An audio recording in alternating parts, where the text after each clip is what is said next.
Alright, so we bought a place with a bunch of land here in Tennessee, and I actually haven't had a chance to walk through the property because we bought it was too grown up. It was like summer, and so anyway, now things are dying off. So I thought, what better way to have you watch this video of me walking through the woods, and we talk about a gig I had the other night, and reminded me of something I had forgotten. And before you all are like, oh, it takes more than one to make music, just hear me out and hear about what I'm talking.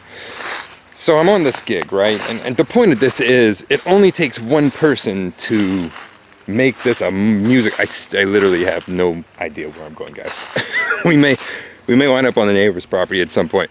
So it only takes one person to make a gig, a musical event, right? So I had this gig, it was like 2 weeks ago, I think. It was a Thursday night, and it was up on Music Row in Nashville. And usually this particular place, they draw from the college crowd. And so by midnight, like, it's packed with the kiddos, right? And it happened to be fall break. Well, we had a killer band, a couple subs, but killer band. These guys play with, like, the names, right? These guys have the ability to take the gig to that level, like to where it needs to go. But it was just, nobody was there. Like, we're literally seeing just, like, you know, tumbleweeds like come through there, the wind blowing. It's like it was empty, right? And so apparently there's a hill on this property I didn't know about. So we're playing, you know, and it's just 2.5 hours of just like empty. Nobody's there. And so we're you know, it's a cover gig, and we're like, let's just get through it, get done. So the singer's talking during one of the breaks, and he says in between songs, and there's a girl sitting over there that had a few drinks, and he said, well, you want to get up and sing? And I'm like, oh, okay, let's not do this, right? And she's like, yeah. And only in Nashville would this happen, guys. She's like, yeah, I'll get up and sing.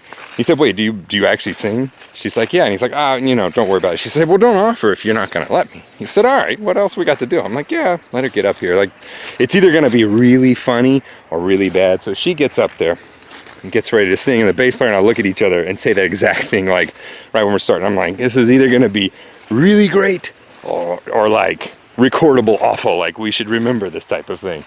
And so she starts, and like from the first note, like just spot on with what she's singing. I mean, her intonation, I think we were singing a Fleetwood Mac tune, is the one that she had picked.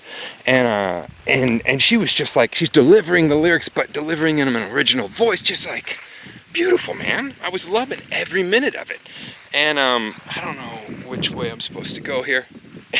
And all of a sudden, all the musicians on the stage, they start playing differently. Like, they were just getting through the gig, and all of a sudden we're listening to each other, and everyone is taking it to that level that I would wished it could have gone earlier, right? And so this girl gets done. She said, all right, well, I'm going to get down. No, sing another one with us. So she sang one or two more. And then, this is obviously a dead end. And then she got down. So we started playing whatever we wanted for the next hour, because the place was empty. Who cared, right? And man, these musicians like just began to take any song we were playing and make the most musical moments out of it. That one person who had had a few beers, come on, but it didn't matter. Like, she got up there and took it to a level that it wasn't previously, and that reminded me. And that's like, it only takes one person to make a musical event. All these people can show up and just like, we're gonna get through it. And as a working musician, sometimes that's what you show up as, like, okay, we're just gonna get through it. Here's a big dead tree I'm gonna have to clear. What is this even? That's gotta get my chainsaw. So it only takes this one person. So she shows up to this gig, and all of a sudden everyone transforms this into just a get through a gig to something we enjoyed. Like, everybody was talking about it. Matter of fact, the next night I went to I call it the Symphony Hall, because here in Nashville it's called the Skirmerhor. I can never say it right, so I'm always like, I'm going to the Symphony Hall. I always like change it. And it's like I got a stutter. If you've ever seen somebody with a stutter, they'll be like, I'm going to the store, I'm going to Walmart, right? They like change the word that they're stuttering over. That's me with the Skirmerhorn. So anyway, I went to see Chick Corea with Dave Weckerles on drums the night after, and I saw the guitar player. And I had told the guys I was with, I was like, man, this girl said it. The guy I was with asked guitar player, he said, man, I heard about the girl. He's like, man, she floored me away, like, just spot on, could have recorded her right there.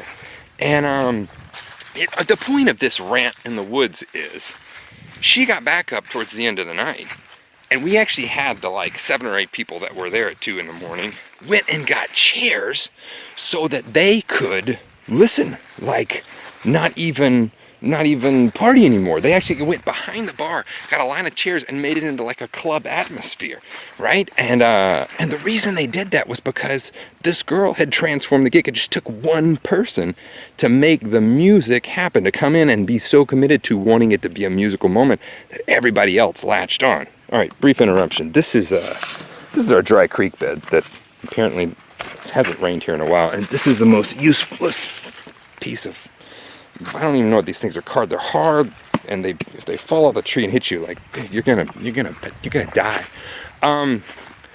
So it just reminded me that anytime you go to a gig, be that one person.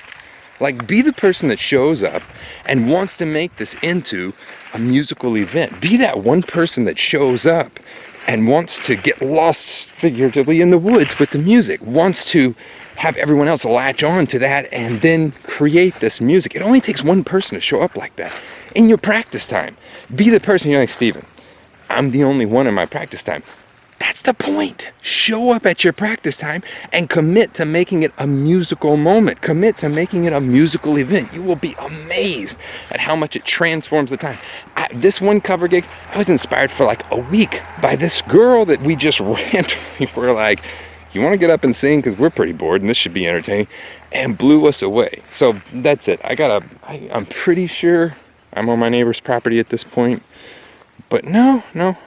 All right, so I really don't know where I am. So I'll let you go so I can find my way back.